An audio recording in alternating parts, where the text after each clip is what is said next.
Ғылыми әдісті қарастырып көрейікші. Басында ол қорқынышты болуы мүмкін. Алайда біз оны түсіне бастаған кезде, сіздер әлемді дұрыс танып, түсінудің бірден бір жолы екенін түсінесіздер. Және де сол әлемді түсінудегі прогрестен өзіңізді жақсы сезінетін боласыздар. Сонымен, нақты бір мысалды алайық. Және оны ғылыми әдісті жүргізетін қадамдарынан өткізейік. Одан сіз әртүрлі жолмен жасалған бірнеше қадамды байқайсыз. Бірақ олар соңында бір нәтиже беретінін көресіз. Сіздер нақты затты немесе құбылысты зерттей бастайсыздар. Және бұл зерттеудің қалай жүріп жатқанына түсінік беруге тырысасыз.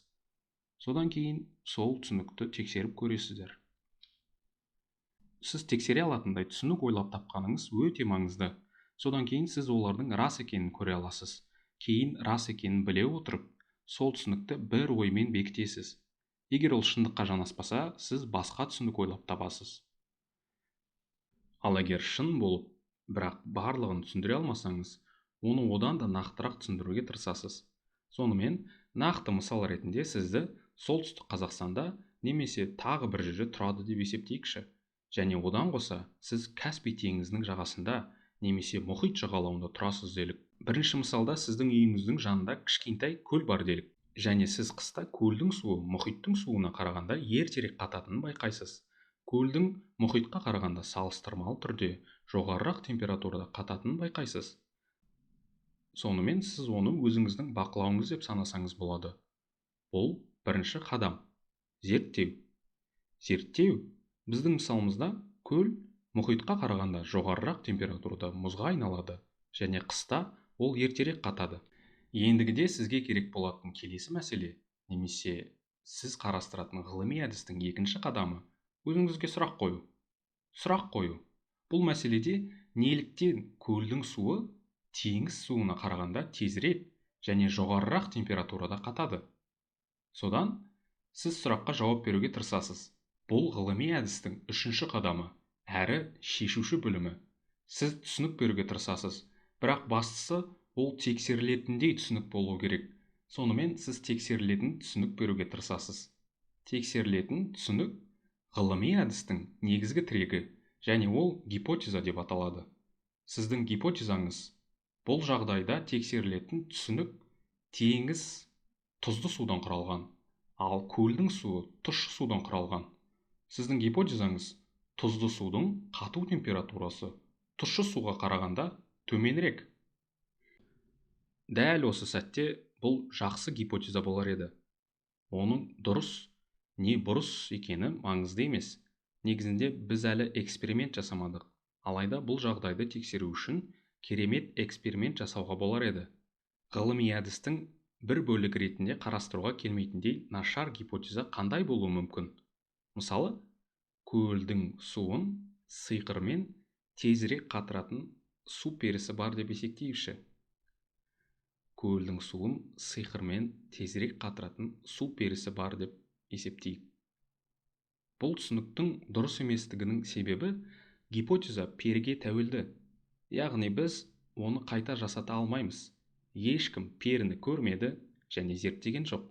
Ол ешқандай бақылауға негізделмеген. Сондықтан бұл гипотеза ғылыми әдіс үшін жақсы мысал емес. Сонымен гипотезамызға қайта оралсақ. Тұзды судың қату температурасы тұщы суға қарағанда төменірек. Келесі қадам осы гипотезаға негізделген болжам жасау.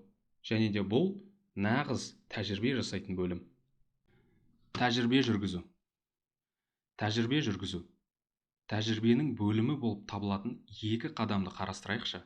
Сонымен біріншіден айналада болып жатқан барлық жағдайды қарастырайық. Мұхитта толқындар бар. Білесіз бе, тікелей мұзды жарып өтетін қайықтар өтіп бара жатқан болуы мүмкін. Мен көлдің суының жылдамырақ қатуын түсіндіре алатын сырттан әсер ететін кез келген жағдайды есепке алғым келеді. Мысалы, тұзды су ма, тұщы су ма, мұхитта толқын бар ма, жоқ па, жел соғып тұр ма, жоқ па. Сонымен мен бір басқарылатын орта жасаймын. Мен екі бірдей ыдыс аламын. Мынау бірінші ыдыс, мынау екінші ыдыс. Екі ыдысқа да дистилденген су құямын. Дистилденген су құямын. Дистилденген су дегеніміз булау арқылы су барлық қоспалардан тазартылған су. Екіншісіне бір уыс тұз саламын. Сонымен мынау таза су, немесе тұщы су, көлдегі судан да таза. Ол дистилденген су. Және мында тұзды су. Тұзды су. Сіздер тұзды көрмейсіздер. Жай ғана біз оны көрнекілік үшін көрсетіп қойықшы. Содан кейін болжам жасаймыз. Бұл 4-ші қадам деп есептейік. Тұщы су тұзды суға қарағанда жоғарырақ температурада қатады деп болжаймыз. Сонымен біздің болжамымыз бойынша тұщы су Цельсий бойынша 0 градуста қатады, ал тұзды су қатпайды делік. Енді болжамымызды тексереміз. Бұл 5-ші қадам. Ол үшін не істейміз? Сізде ол үшін нақты жұмыс істейтін, яғни Цельсий бойынша 0 градуста тұрған тоңазытқыш болуы керек. Сіз оған 2 ыдысты саласыз.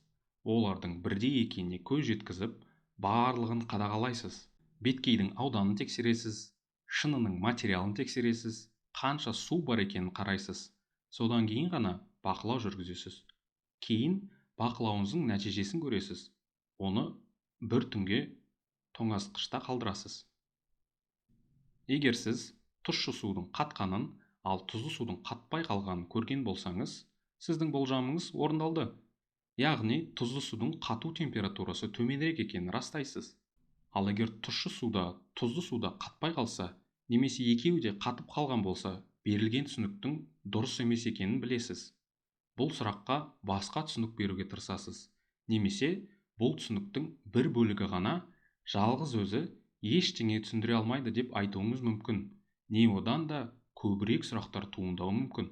Мысалы, тұзды су қай кезде қатады? Оның қатуына не себеп? Толқындар ма? Желдің әсері болды ма? Деген сияқты.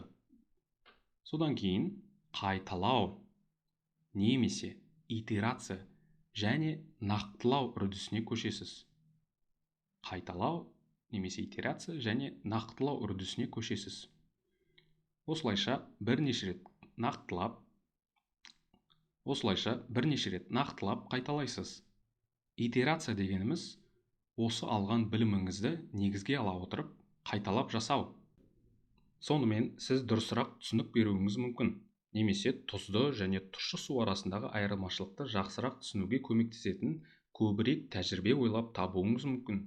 Немесе неге тұз судың мұзға айналуын қиындатуы мүмкін екенін зерттеуге тырысуыңыз мүмкін. Сонымен ғылыми әдістің негізгі мәні осында.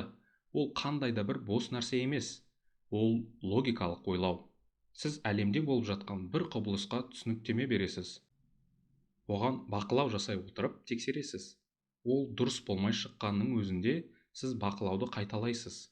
Тереңірек түсінуге тырысасыз. Әлемді көбірек тануға тырысасыз. Ол жай көлдің суы қатып қалған, ал мұхит қатпаған, өйткені ол тұзды су деп айта салмай, оның себебін білуге ұмтыласыз. Оның көптеген себептері болуы мүмкін, және де сіз тек ішкі сезгіштігіңізге ғана сеніп әрекет жасамауыңыз керек.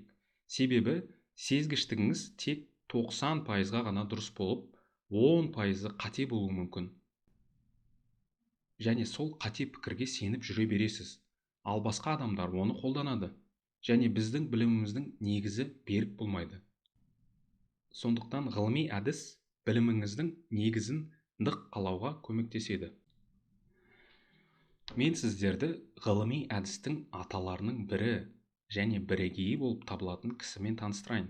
Ол осыдан 1000 жыл бұрын қазіргі Мысыр елінің астанасы Каирде өмір сүрген. Ол атақты физик, астроном, математик болған. Оның мына айтқан сөзі қазіргі заманда да өзектілігін жоймады деп ойлаймын.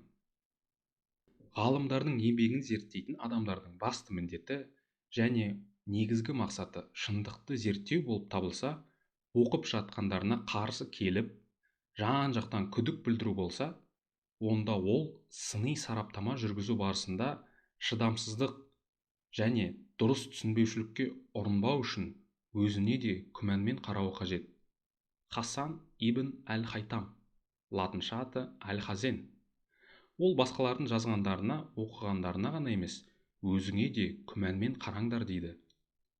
Ғылыми әдістің ең маңызды бөлімі, егер біреу гипотеза жасаса және оған бақылау жасаса, нәтиже шығарса, ол жақсы гипотеза болу үшін барлық адамдардың қолымен қайталана алатындай болуы қажет.